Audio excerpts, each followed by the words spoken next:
It was a quiet evening, the kind that hums with routine.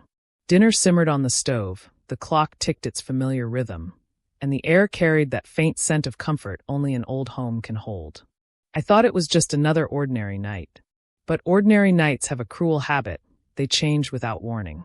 I remember the sound before anything else. A door opening. A gasp. Then my younger daughter's footsteps running down the hall.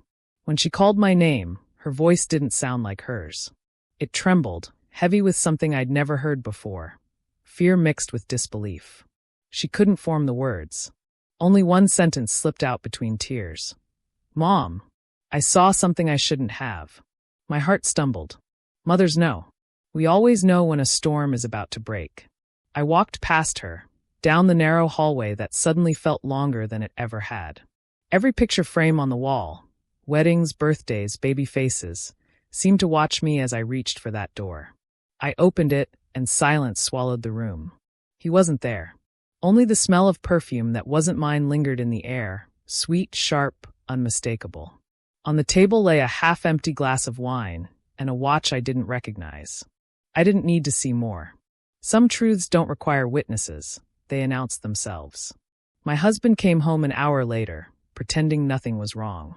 He kissed me on the cheek, asked about dinner, spoke in that casual tone people use when they think their lies are safe.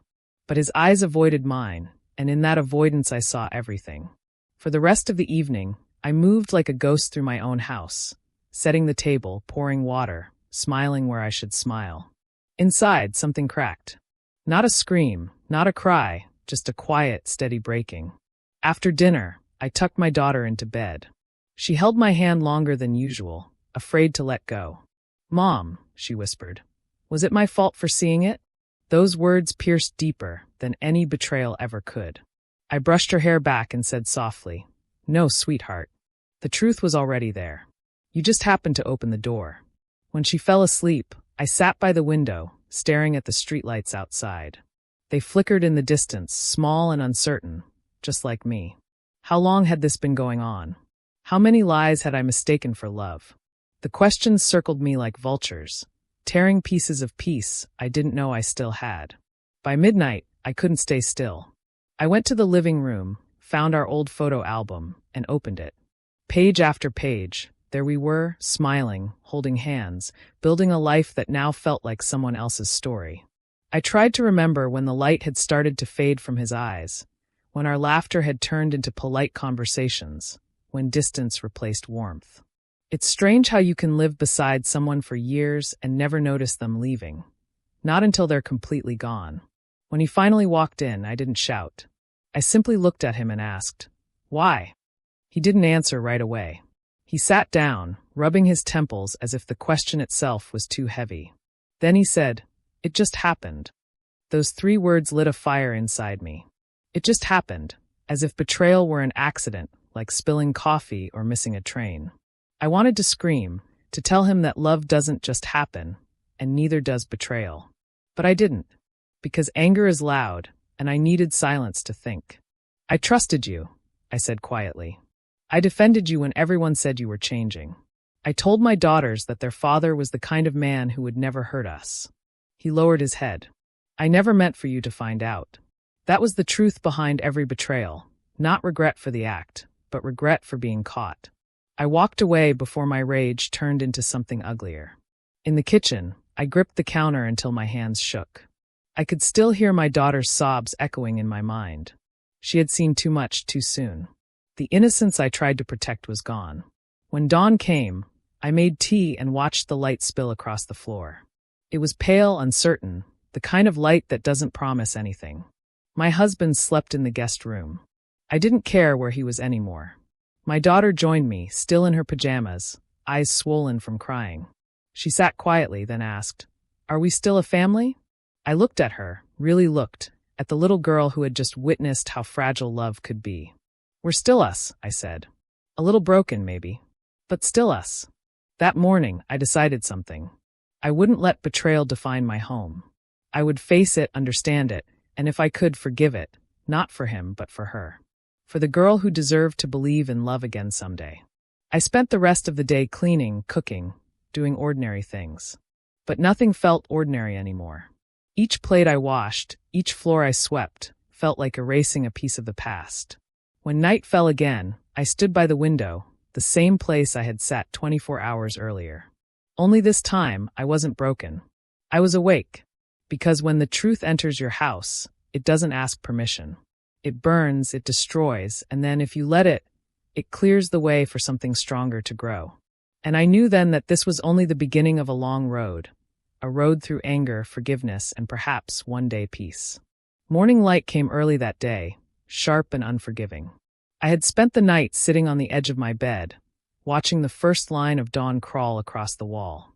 It felt like time had stopped for me, but kept running for everyone else. Birds still sang, neighbors still opened their shops, and somewhere in the distance a school bell rang. The world didn't pause for my heartbreak. When my husband came into the kitchen, I didn't look up. He poured himself coffee like he always did, pretending not to notice the way my hands trembled while I washed the cups. That was his talent, pretending. "I'll be staying with a friend for a while," he finally said, voice flat. "Do what you need to," I answered. It was all I could manage.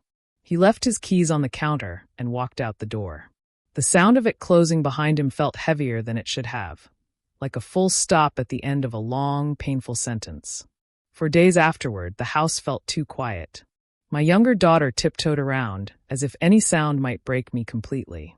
My elder daughter called from college every night, her voice tight with worry. I told them both I was fine. I wasn't. But mothers are trained to lie that way, for peace, for strength, for the illusion that everything is under control. I spent my hours cleaning drawers, folding clothes, and throwing away little things that no longer meant anything. The watch he had left on the table, the half-burnt candle we lit on anniversaries, the photograph of us on vacation. Each one went into a box I labeled past. Brenda, my neighbor, came over one afternoon. She brought soup and quiet companionship. "You need to talk about it," she said gently. "What good would that do?" I asked. "Talking doesn't rebuild what's already broken. It rebuilds you," she said. Her words stayed with me long after she left. That night, I opened my journal, the one I hadn't touched in years, and wrote the first line without thinking. He broke his vows, but I won't let that break me. Writing became my therapy. Every evening, after making dinner for my daughter, I sat by the window and poured my thoughts onto paper. Sometimes they came out angry, sometimes tired, but always honest. Slowly, the chaos in my mind began to take shape, like shattered glass rearranging itself into a mosaic. Weeks passed. My husband called twice, then stopped. Each missed call brought a strange mix of relief and sadness. I didn't block him. I just stopped waiting. One evening, I found my younger daughter sitting alone in the garden. She was drawing patterns in the dirt with a stick, her face small and serious. I sat beside her. "Mom," she said quietly, "why didn't you yell at him?" I smiled sadly. "Because yelling doesn't make liars tell the truth. It just makes them louder." She nodded slowly, but I could see confusion in her eyes. The kind of confusion that stays with children long after the event is over. I realized she needed more than calmness from me. She needed understanding. "Sometimes," I said, "grown-ups make mistakes they can't undo. And sometimes forgiveness isn't for them. It's for us, so we can sleep at night." She leaned her head on my shoulder. That tiny gesture felt like sunlight breaking through a storm. After she went inside, I stayed in the garden, breathing in the scent of damp soil. For the first time, I felt something like peace, fragile, uncertain, but real. I decided then that I wouldn't let bitterness raise my daughters. If I wanted them to believe in love again someday, I had to show them that heartbreak doesn't have to turn into hate. A week later, I started volunteering at the local library. It gave me routine, people, purpose. Each morning I shelved books, greeted strangers, and learned how to smile again without forcing it. The smallness of the task was comforting. It reminded me that life could still be simple. Sometimes I caught myself looking at couples passing by, wondering if they too carried secrets behind their smiles. But instead of anger, I felt empathy, a quiet understanding that everyone fights invisible battles. One afternoon, Brenda found me at the library. "He called," she said. "He came by your house looking for you." I froze. "What did he want?" "To talk. He said he's sorry. He asked if you'd meet him." The words landed softly but heavy. I wasn't ready. Not yet. The idea of seeing him stirred every memory I had carefully folded away. But that night, as I sat by the window again, I realized avoiding him meant the wound would never truly close. So I wrote him a letter, short, honest, and cold. You chose your path, and I've chosen mine. I'm learning how to live without anger. When I'm ready to talk, I'll let you know. I didn't sign it love, just Eleanor. After sending it, I felt lighter. Not because forgiveness had come, but because control had returned. For months, I had been living as the broken half of someone else's mistake.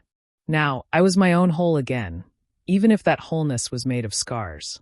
That night, my daughter brought her blanket to my room and curled beside me. I don't want you to be sad anymore, she whispered. I'm not sad, I said softly. I'm rebuilding. She smiled in the dark. Then we're rebuilding together. And just like that, the house didn't feel so empty anymore. The next morning, I opened the curtains wide. Sunlight flooded the room, chasing shadows from every corner. For the first time since that terrible night, the air didn't feel heavy with betrayal. It felt new. I still didn't know if forgiveness was possible, but I knew one thing for sure. I would meet him, not to reopen wounds, but to prove that I could stand tall among the ruins. Because healing isn't about forgetting who broke you.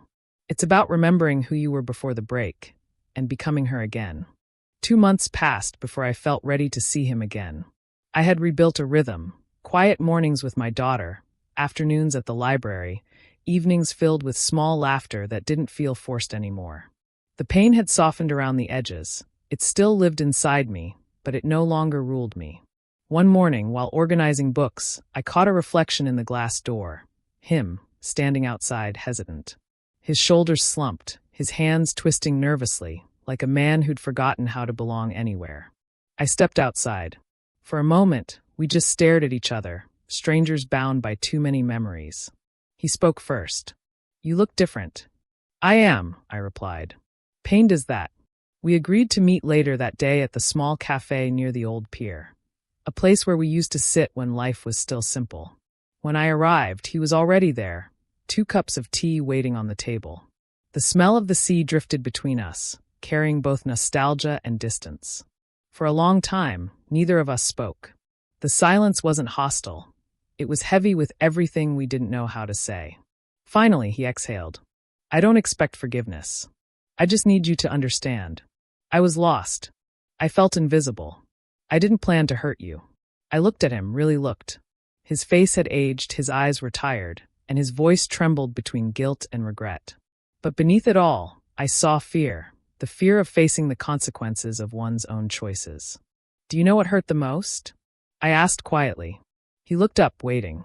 It wasn't the betrayal itself. It was that you made our daughter part of it. Not directly, but by accident, by carelessness. You turned her innocence into a witness. He closed his eyes. I'll never forgive myself for that. I nodded. Good. Because some things shouldn't be easy to forgive. But I didn't come here to punish you. He frowned, confused. Then why? To let go, I said simply. Not of you, of the anger. He looked at me, tears forming in his eyes. After everything, you can still do that? Yes, I said, my voice steady. Because forgiveness isn't about you. It's about me. I can't keep carrying a fire that only burns me. He wiped his eyes, staring at the untouched cup in front of him. I destroyed everything we built. No, I said softly. You destroyed what you built for yourself. What we built, love, family, memories, those still exist. They're just scarred. But scars remind us that we survived. For the first time, he smiled, faintly, painfully.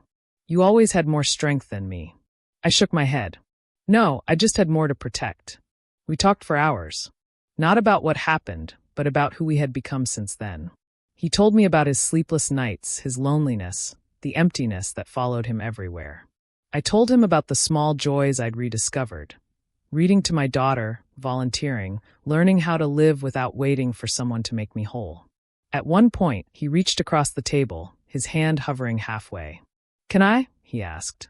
I placed my hand over his, just long enough to say everything words couldn't. It wasn't love. It wasn't reconciliation.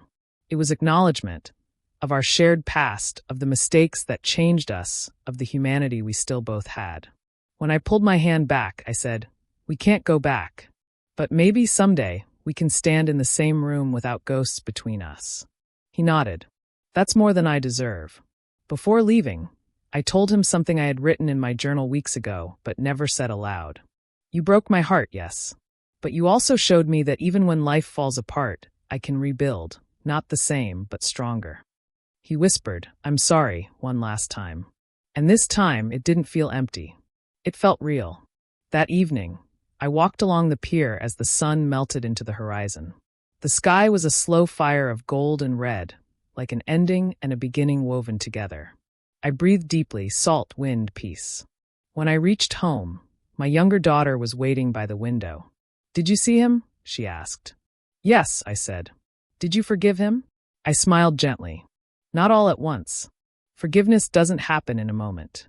It happens every day, a little more each time you choose peace over pain. She thought about that for a while, then nodded. You're brave, Mom. No, I said softly.